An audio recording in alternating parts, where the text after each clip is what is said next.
You know the vibes! Welcome back to another episode of the Hoop Genius podcast presented by NBA 2K23. We're back to talk more about the NBA. We're recording this whilst the game's going on. Currently watching the Lakers and the Cavs.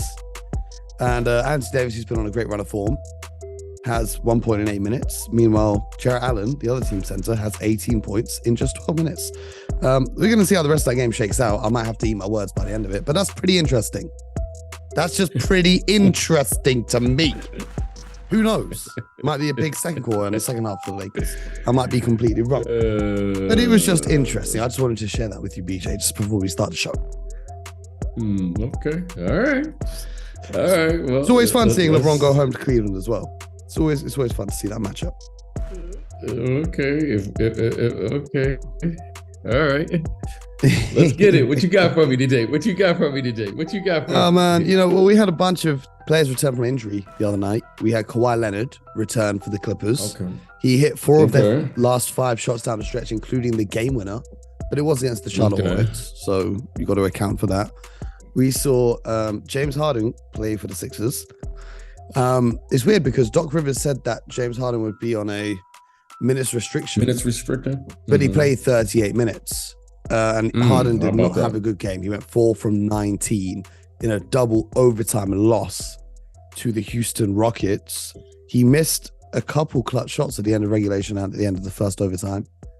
And, the young guys from the Rockets really pulled it out of the bag. So credit to them. Interesting, just, watching that. I don't know what it is. Embiid is a very good passer. But when Harden plays, for some reason, it's like his passing ability is just not quite the same. But we're not going to go down that rabbit hole of Tyrese Maxey needs to be the best player. Please. We also had a quote from Jason Kidd, which was interesting to me. He says, for 82 games, there's no way that Luka can play at this level. The usage is just way too high. No one can. The things we asked him to do on the offensive end and then ask him to defend on the other end is just a lot. So we're also not going to go down that rabbit hole of BJ saying Luka needs to figure out. Hey! I'm really beginning to think they're just tuning into the podcast every day. Maybe. Okay. Hey, maybe things that make you go, okay. Yeah. All right. We're not going to go down that road. There was also an interesting quote from Porzingis. Did you hear what he had to say yesterday? What did he say? He said, Luka is a generational talent. You just have to put the perfect team around him to maximize that, I just wasn't the right guy. Which was quite an interesting admission from Porzingis and some self-realization and honesty. Is your phone tap, Mo? Phone tap? Mo, this is getting suspicious. I need the soundboard back. Don't you think that's suspicious? So we're talking about Porzingis. He's doing all right for the Wizards. He's doing all right for the Washington Wizards. And I saw something today that kind of intrigued me. The talk on the timeline today was about Kyle Kuzma. And it was about the kind of money that Kyle Kuzma will get in free agency. So Kyle Kuzma.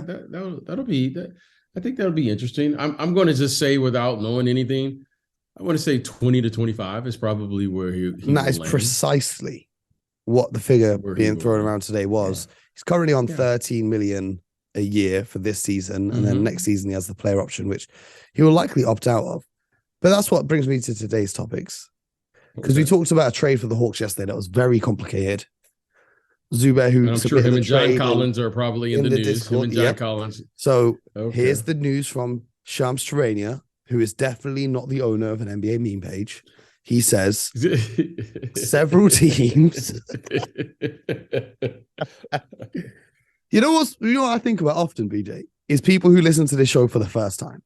Because we have jokes that our longtime listeners understand. Yes. But if you listen to this episode so far for the first time, you may not get it. No idea what we're talking about. Yeah, but hang in there with us. You got to go back and listen to some of you. But anyway, Shams Charania says several teams, such as the Atlanta Hawks and Phoenix Suns, have expressed trade interest in Kuzma, according to league sources. But at the same token, the Wizards have shown interest in Hawks forward John Collins. The side seriously discussed a potential deal last offseason, league sources added. Overall, this surely creates a possible destination for the Wizards during the season of holding on to potential free agents to be exploring what's out there. However, the Wizards front office, led by general manager Tommy Shepard, has made it clear that he views Kuzma as a cornerstone moving forward, as the franchise has seen him thrive since the mega trade in the 2021 season. The Westbrook trade provided a future flexibility and assets for the Wizards, who have been known to be aggressive and active in research across the league. What the hell does that mean? Aggressive and active in research. How can you research aggressively? Aggressive research. Well, that makes no sense. Tommy Shepard, the GM down there in Washington, he's done a really nice job. He's really done a nice job with his team as far as what he turned Westbrook into. I mean, that to me that's working. He takes Westbrook, he turns that to Caldwell Pope, he turns that into Kyle Kuzma, and now he feels really good about, Montrezl Harrell, I believe, was in that initial deal. Mm-hmm. And you get a player like that, Kyle Kuzma, who's now, at the very least, he's a starter, okay? And he's a young player that I think has value in the league. So, Tommy Shepard and the Washington Wizards have done a really nice job. Now, the big question will be, Tommy Shepard clearly has stated what he wants back in return if you're going to trade for Kyle Kuzma, because you're not going to trade for Kyle Kuzma unless you're going to re-sign him. So if you do want Kyle Kuzma, which to me was very well played hand, he said, hey, I view him as a cornerstone. Mm-hmm. So on one hand, if he's viewed as a cornerstone, you would think he would be paid as a cornerstone. Is that correct? Yep. Okay. Now, that's where the negotiations begin, because if you view him as a starter, the starters will be, once the salary cap goes up, I'm going to just guess between 20 to 25 million. And then if you view him as a cornerstone, now you go from 20, 25 million to whatever the max is. Mm-hmm. And that's where the negotiation will begin and it will end for him. Now, it depends on where you have Kyle Kuzma. I'm going to assume, like most players, there will be some executives who like him more than others. But I think all of the executives, myself included, would view him as a starter player, a starter in this league. He's versatile. He can play the 3. He can play the 4 in today's game. He's athletic. And you know what? He has a championship pedigree now with his time out there in LA with the LA Lakers. So it'll be interesting to see how this plays out. However, I really like where he's positioned. And I think, just on the outside looking in, he has a home there in Washington right now. Mm-hmm. But again, I don't know, what their plans are, but he looks like he's found a place there, found a home. And, with him and Bradley Beal and Porzingis, it's a nice little, they've acquired some really nice players. And I think the best basketball for Kyle Kuzma is ahead of him. And if he is a cornerstone, then you know what? The future is bright there in Washington, because Bradley Beal is a bona fide player. Okay. He's a bona fide player. Mm-hmm. And Kyle Kuzma has shown, look, he had like a 40-some point game this year. So if you have a cornerstone and Bradley Beal and Porzingis, Rui Hachimura is there. Mm-hmm. They have some nice players. So I like where he's positioned. Well, talking about Kyle Kuzma, I like where he's at. Right the dilemma for the Wizards, as nice as Kuzma and Porzingis and these guys are, is they're not good enough to compete in the Eastern Conference. They might not even be a playoff team. They're basically a play-in team in the Eastern Conference, and you've got a player sitting there on a supermax. It's not often you see players on supermaxes who are kind of just middle of the pack teams. Well, what you're saying there, you're devaluing his negotiation, Mo. I'm just trying to allow Mo. Here we love to help people get the bag. Okay, Mo. Don't devalue the guy. Let's just say Mo, his best basketball, hint, hint, wink, wink, is ahead of him. I said that, Mo. Don't say he'll never be better than Jason Tatum. Don't say he'll never be better than Jaylen Brown. Don't say that. He'll never be better than. It does make me laugh.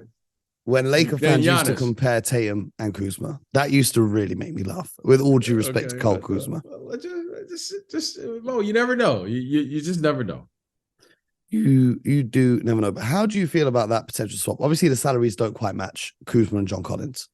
I'm telling you, when I look at Atlanta, I'm just going to say this. I don't want to keep harping on it. Yeah, because this is day 3 of talking about Atlanta. I don't think the game plan for Atlanta is, to have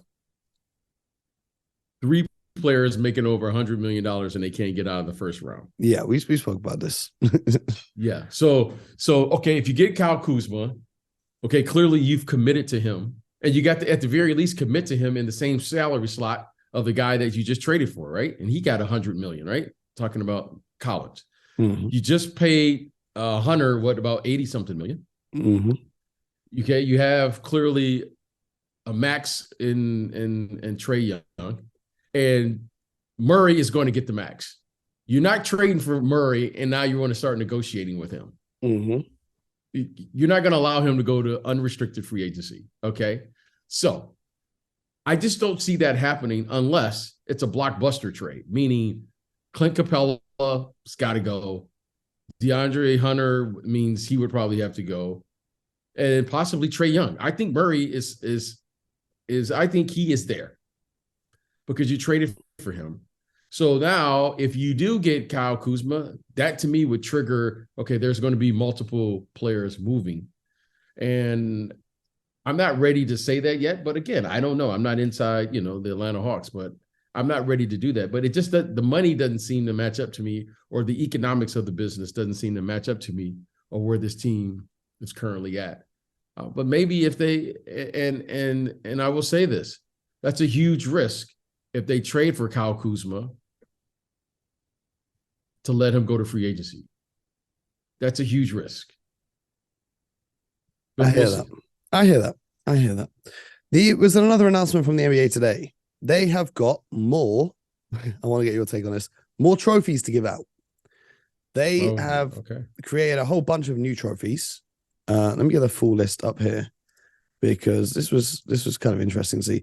They have the Maurice Podoloff trophy, which will be given to the team with the best regular season record. They have, they specify that these were non-Kia award trophies. They have the Jack Twyman trophy features a picture of him with his arm around Maurice Stokes, and it's the new NBA Teammate of the Year trophy. They have the Joe Dumas trophy for the NBA Sportsmanship Award.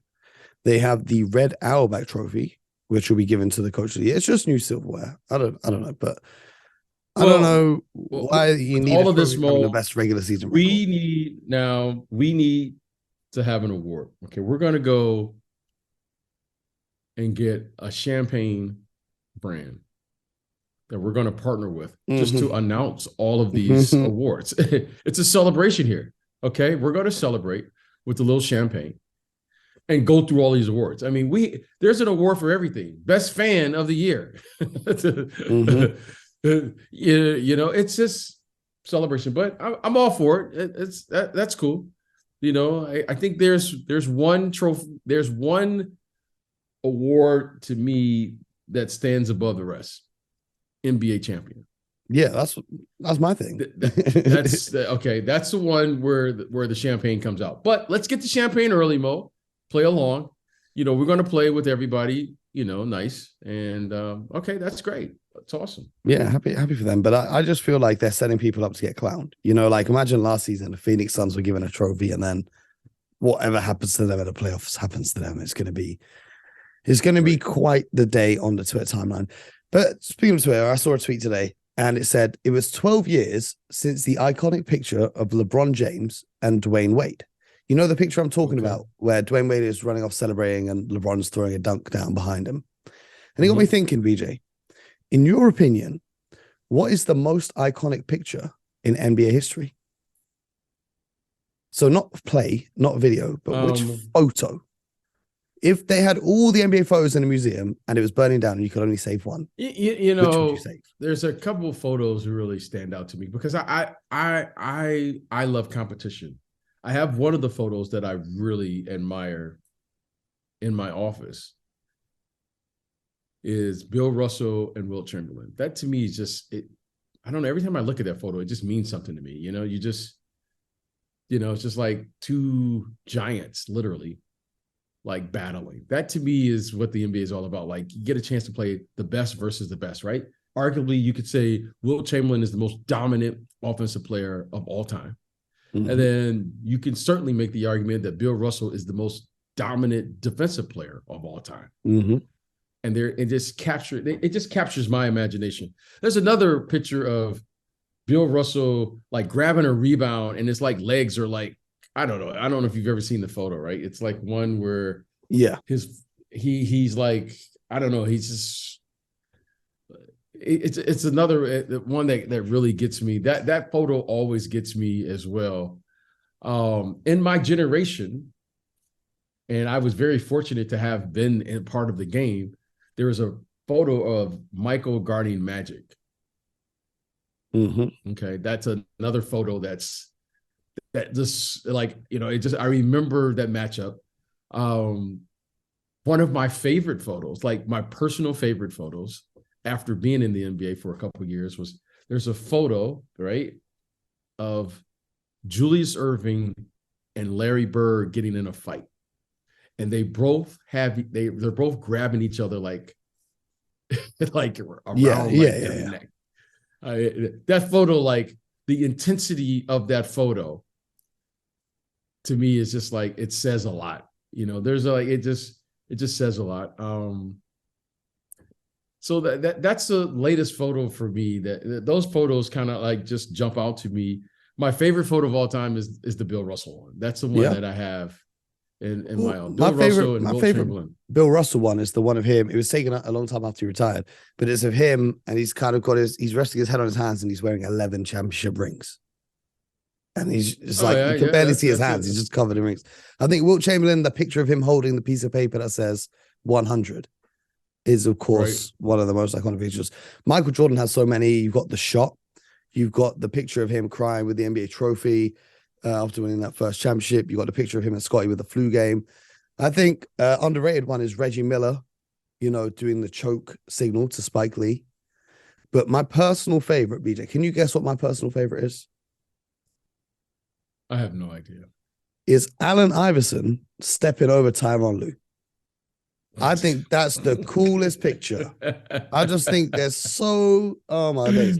It's just the coolest picture in the world. All right. You've just got the Lakers bench in the background, just looking like disappointed, looking at Tyronn Lue on the floor. Tyronn Lue's kind of trying to sit up, trying to figure out what just happened. And Allen Iverson's just looking down at him while he steps over him, just like, how dare you try and guard me? How dare you try and guard me? That's pretty funny to me. I mean, there's loads of other cool ones. There's, Derrick Rose with his MVP trophy, youngest MVP. You've got obviously LeBron doing his chalk toss in there. Actually, speaking of Derrick Rose, there are lots of rumors today about the Dallas Mavericks having an interest in Derrick Rose, as he's no longer in the rotation for the New York Knicks. And it's interesting for the Knicks now, because that's now Fournier and Derrick Rose, who are both out of the rotation in New York. And Cam Reddish. And Cam Reddish. He's out of the rotation as well. Well, listen, Mo, I think that's probably, when you're around the league, for as long as I've been, I just look at these things and I go, okay, what's going on? And this is probably the former player in me talking right now. So excuse me if I just sound like, because I've been around long enough, right? Okay, so we're looking at it like Fournier and Rose. That's like $32 million in salary just out of your rotation. Yeah. Here's the thing. Okay. When you are winning, I understand totally how players get left out of the rotation. Mm-hmm. When you're winning, okay. Yeah. I may feel, Mo and I are on the same team. I may feel I'm a better player than Mo and vice versa. Mo is in the rotation and they're winning. What can I say? Nothing. Okay. If we're losing and Mo is still playing over me and I never get a chance, now I'm like, what's going on, coach? Mm-hmm. Is that common sense, Mo, or is that just me now? Because we say old school, new school. Mo, if we are winning and Mo's in the rotation and I'm not, there's nothing I can say. Nothing. Now that we're losing and you're playing ahead of me, it would seem like common sense. We would try to do something different because we're trying to get on the winning track, right? Mm-hmm. So when I see what I'm seeing with the Knicks presently as what I'm seeing, I'm not there in practice. Okay. Well, I don't know. What's the Knicks record right now? I don't know. What is the Knicks record right now? The New York Knicks are currently sitting at 11-13, and that's good for 11th place in the Eastern Conference. Okay. So what rotation are we talking about?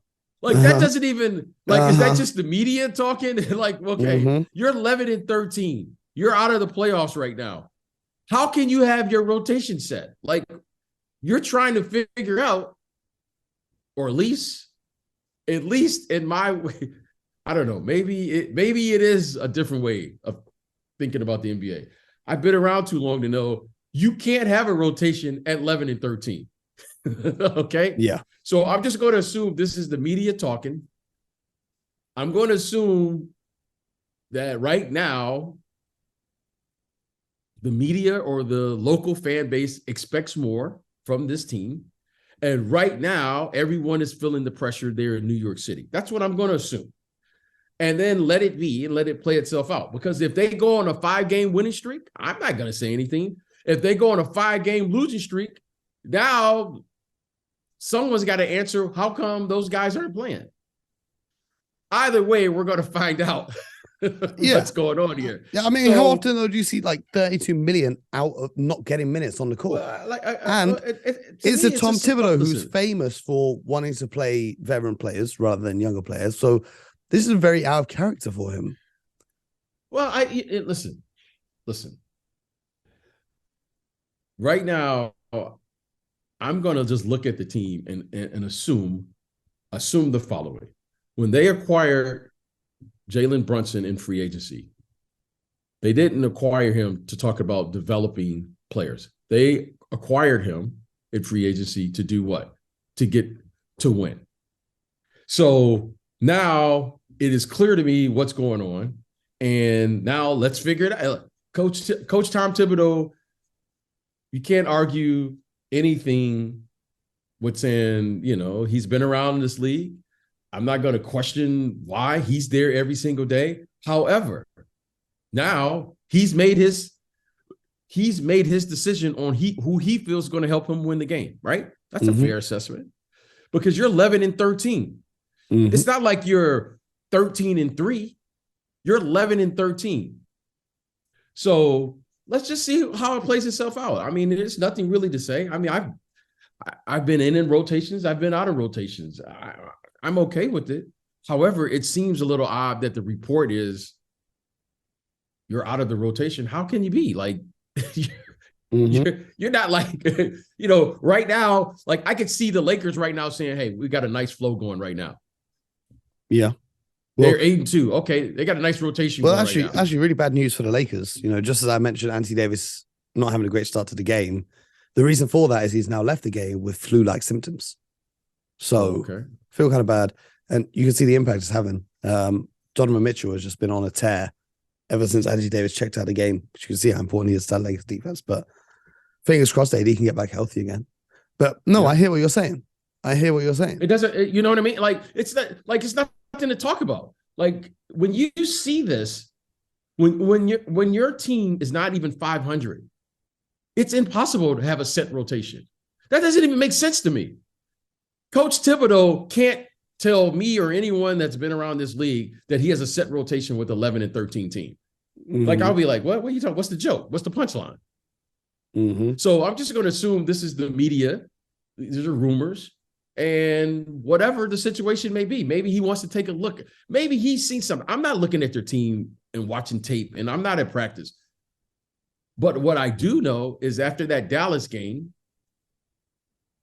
they're allowing a lot of points, and they seem to have a fairly good defensive game against the Cleveland Cavaliers I think that's the last team they played. They got a nice win there at home.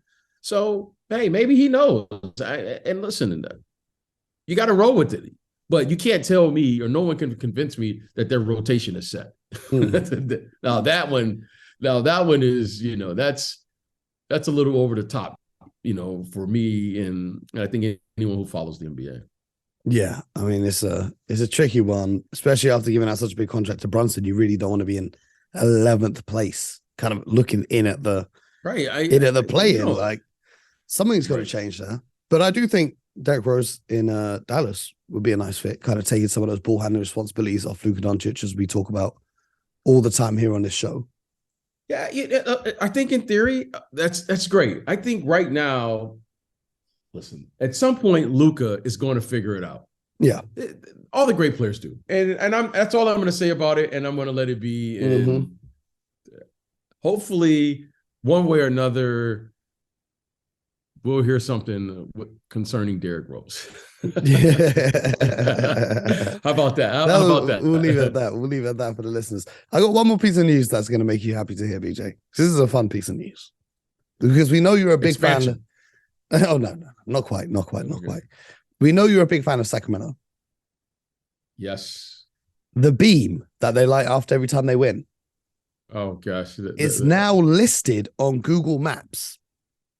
Oh, stop. Not as a tourist attraction, but as a place of worship. It has 161 5-star reviews. I love it. Good for Sacramento. You know what? I'm sending all my love to Sac because you know what? They need this is great for them. When they started chanting, like the beam when they beat the Clippers here, that was great. I loved it. I like what's funny here. So here you have, the NBA package. I don't know if you see that there in Europe, Mo, but after the games, they just go right to the next game, or they just cut the channel off as soon as the game ends. In Sacramento, they leave it on, especially if they win, so everyone can watch the beam. And it is really no, Bo. And you know what, Bo? I'm a fan of that. I just want Sacramento. I think it's so cool. I don't know why. I just think it's one of those things because the fans stay now in the building. It's great for local businesses in the area. Oh, it's great. It's great. Like one time, Mo, they had one of their games recently. They had like 50 cents. Yeah, 50 Cent lit the beam. They got the giant button and someone presses it and then a big purple light shines into the sky. You know what? I love it. 50 Cent came and it was great. And do you think we're going to see other teams copying this? Well, I think we live in a copycat league. It'll be corny if you do it. Well, it would be a beam. Yeah, they would have to come up with something else. Wouldn't it be cool if they won in the playoffs though? Oh man. Wouldn't that be cool? Man. I mean, I just think it's cool. Well, I really like it. I don't know why I like it. I just think it's one of those things that, you know what? It's like cool. It's like kind of like Batman, it's like one of those things. That's what I was thinking. Really cool. It's like the bat signal is out. I wonder how high up it goes. Like, does it affect planes? Can you see it from space? Like, I don't know. I think it's really cool though. I think it's really cool. And you know what? I'm all for it. I'm all for Sac. I'm all for Sac. I am. I love stories like this. I love stories like this because you see the potential in all of these teams, and I just like it when people start fulfilling their potential. Like, you're like, oh gosh, why do like Sabonis? Remember, he got traded, and it was like Sabonis, and no one knew. And I was like, I like him. De'Aaron Fox. I like De'Aaron Fox. Mm-hmm. And now to see De'Aaron Fox playing like this and see Sabonis playing like this, Malik Monk, now he's like a wild card player coming off the bench. This guy, Red Velvet Herder, they just, it just works. You're seeing the coaching staff, these are good stories, man, because it stinks when you lose, Mo. It really does. It just stinks. There's no way around it. And when you see coaches and players and teams and organizations come together, I mean, this whole beam thing, you know what, Mo? You and I should go to a game up there just 100%. So I can see the beam. Yeah, I mean, it's awesome. 100%. We need to. They've got a new arena as well. It's like a state of the art arena. Yeah, it's real. I've been to the arena. It's really nice, and I'm all for it. You know what? I'm a Kings guy. I love I love me some underdog, right? So I'm for the Kings. Kings in the playoffs. Easily. Easily, as long as there's no injuries. Fingers crossed. Right. All right. But we'll see. We'll see how the season goes. I do want to give a shout out. I do want to give a shout out to the Indiana Pacers last night for that tremendous win on the road, I might add. Yeah, this kid Nembhard. Is that how you pronounce it? Yeah. This is what I get for not listening to the commentary. I pronounce names wrong. Nembhard. He hit the game winner over LeBron, and then he puts up that insane performance against Stephen Curry and the Golden State Warriors. No, he can play. Mo, he can play. He can play. I saw that kid live. Was it last year? He's a rookie, right? Yeah, I think he's a rookie. I saw him live. Yeah, I saw him live last year here in California. I went to go see Chet Holmgren because he went to Gonzaga. And when I walked away, my son and I, we both went because we wanted to see Chet live, just like I wanted to see Victor. Like some of these players you want to see live before they get to the NBA, right? Lay your eyes on them. And we both walked away saying, who is he? And he transferred from the University of Florida, I think. I think that's what he did. But he's a really good player, Mo. I mean, he's a really, really good player. Like, I think the kid may be like a starter type guard in the NBA. And it's just like we were talking about the other day, Canadian talent coming through. This is just another young player. Yeah, he's a really good player. And you know what I like about him, Mo? And you would love this because that's part of your game, your DNA. He's physical. Mo, he throws his body around a little bit. You know what I mean? He's like a physical guard.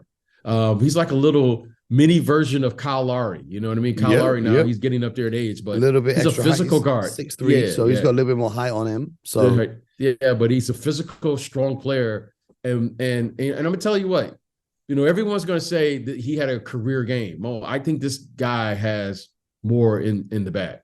And you know what I love about him, Mo? You know what I love about him? Okay, they're gonna talk about his offensive. What he did, what he put, his offensive output in that game. But you know who he guarded the entire night, Mo? The main man, Steph Curry. The main man, Mo.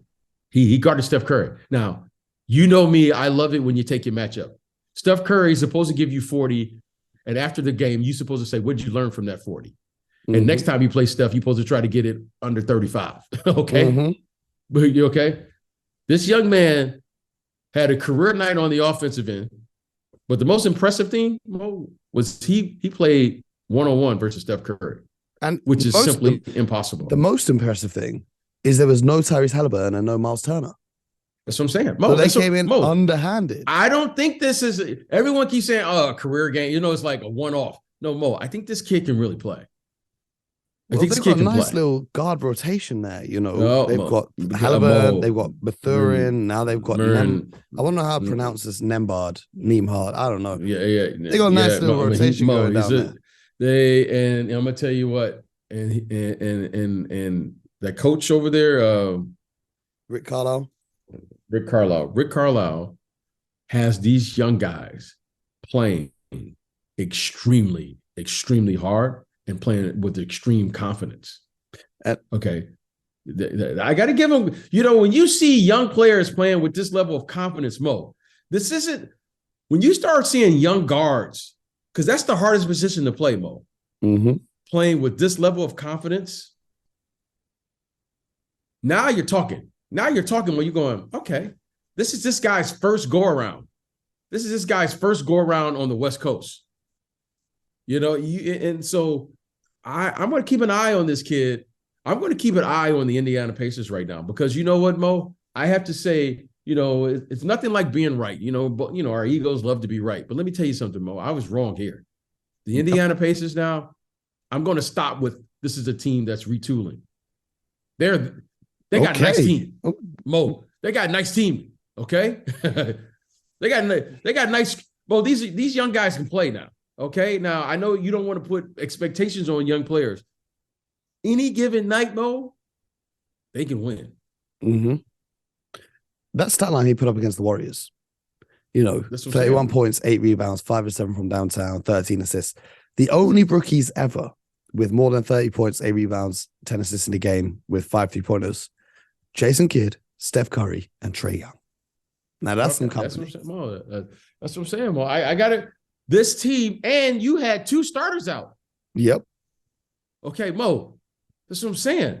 Like Halliburton and this kid, what's his name? Nemard. Yeah. Nemard. Now I'm looking at that team going, that's 48 minutes of guard play that can play downhill. Yep. Those are 2 starter level guards. That big kid Smith. Jalen Smith from the Phoenix Suns. Yep. And okay. He can stretch the Miles floor Turner. nicely. Yep. Oh, Mo, I'm telling you, Mo, I like this team. And they're just young enough to like not know what they're doing. And you're going, they got energy. They're well coached, strong athletic bodies. And you're going, Mo, you're going, yeah, I may not want to see this group early. The kid O'Shea Brissett can play a little bit as well. I mean, that's what I'm saying. A little bit more depth on the wings, but I like them. I like this team. I like them. I do indeed. Anyway, that's why you guys come to the show. I don't know any other NBA shows talking about the Indiana Pacers today. Shout out to you, BJ. I'm telling you what. Well deserved shout out. I'm trying to tell you what else. Yeah, I got to give the Pacers. I was wrong on the Pacers, so and I'm okay with that because you know what, that Mathurin kid, Mo. Serious. Serious. Mo. You can argue now. You can argue, Mo. He could very well be the best player in that draft. Ooh. Well, that's a spicy hot take, BJ. We're gonna have to. No, come back tomorrow because we're gonna take no. Mo, we got. You got to give it 4 or 5 years. Mm-hmm. You could argue right now, Mo, in 4 or 5 years, he could be the best player in the draft. He could be. Mo, that's what I'm saying. Like, Mo, this isn't like, Paolo looks terrific. You got Jaden Ivey, look like he's going to be terrific. You got some players here that look like. Chet Holmgren who hasn't played yet. He could come in and make an impression as well. Yeah, Chet Holmgren. But you could argue right now, this kid Mathurin, Mo, this kid's getting 20 points a game off the bench. Mm-hmm. Mo, like, he's doing this off the bench. It's not like a 1 or 2 things. Like he had 20 last week. No, he's consistently now coming in doing his thing. Yep. Rookie of the year and 6th man of the year. Mo, could be on the cards. And if he, I'm gonna tell you. I'm just gonna say this right now. He looks like he's a worker. Mm-hmm. Well, we spoke about it before. The confidence that he plays with. Hey, I'm just saying, Mo. I'm just saying when it's all said and done, I always tell the guys I work with, I don't care who's the best player in the draft, but I am going to find out who's the best player after the draft. Hey, Mo, there's a lot of hype. Oh, he's the best player in the draft. Okay, Mo. Giannis showed us he wasn't the best player in the draft. Nope. There's a reason he went, 14 or 15. But Mo, are there any questions? Who's the best player after the draft? Nope. Because that's the only thing that means something. Mm-hmm. That's the only thing that means, Mo, that's the money time. Mm-hmm. So this kid Mathurin, if he has, hopefully I'm pronouncing his name correctly, if he has the work ethic to go with this talent that I'm seeing, Mo, we're all going to look back on the draft and go, okay, this kid should have went, 2 or 1 or 3 or whatever. But what a nice player he looks early in the season. You know what we need to do, BJ? We need to start watching games with the commentary turned on because all of this name pronunciation being wrong. Well, having said that, half the time commentators pronounce names wrong as well. Yeah. It only took me about 5 years to get Giannis' name right? Yeah, I remember the first time I spoke to you. You were saying some crazy pronunciations of Giannis' name. I was laughing. Giannis Antetokounmpo and Jokic. No, Jokovic is not a no. Jokic or the Jokic. Jokovic is a tennis player. Yeah. Embiid, and I can't, you know what I mean? Yeah. Johnson, you know what I mean? Well, anyway, you guys, we're going to be back tomorrow with more. So just like they did for the Sacramento Kings laser beam in the sky, leave us a 5-star review as well on the Apple Podcasts app, seeing as they got so many 5-star reviews on Google Maps for their place of worship over there in Sacramento. We'll be back tomorrow with more NBA talk. Appreciate you rocking with us. And most importantly, get buckets.